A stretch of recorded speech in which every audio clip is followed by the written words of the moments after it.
одоо дэлхийн олон орнуудад эрсдлийг яаж хөгжүүлэх вэ?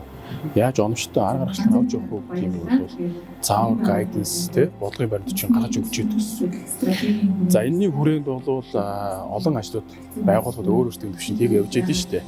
Хийгээ явж идэв. Гэхдээ анх удаа шүү. Энэ бол анх удаа Монгол Улсын засгийн газар хяналт хөгжүүлэх газар маань анх удаа ингээд санаачлаад төрийн байгууллага хувийн ишнүүд хоорондоо мэдлэг туршлагаа солилцсон. Тийм ээ. За ямар арга замаар явах вэ? Энэ бидний барьж байгаа арга зам мөр бодиттой юу? Хэрэгжихгүй юу? Үгүй юу? Тийм ээ. Гэдэг энэ арга зам бодлого зүгээ нэг чиглэл рүү очиж байгаа гэдэг нь бол энэ том давуу тал.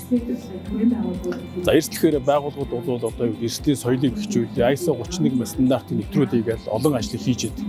Гэхдээ эн чинь өөрөө нэгдсэн цогцороо хийж яах вэ? Тодорхой үр дүн хүрч идэг болохоос ш, тийм ээ. Зөвхөн одоо юу гэдгийг нэг компани хэрэгжүүлээ явж байгаа юм бол бусад компаниуд хэрэгжүүлэхгүй байх юм бол яах нь вэ? Тэгээд нөгөө хүн дээр чинь аюул осоод аваар бусад том одоо эрсдэл гараа явж идэг. Зарим компаниуд дампуураа явж идэг. Хаад хот жишээ мэднэ шүү дээ. 2020 онд Монгол улсад дэлхийд дахин COVID-19 гэдэг зүйл гарсан шүү дээ. Тэгэхээр бид нар бизнесийн дасгалгүй байдлын төлөвлөгөө гэж байхгүй. Эрсдлээ бүртгэдэггүй байсан учраас яг энэ эрсдэл гарна гэдгийг бид нар мэддэггүй байсан.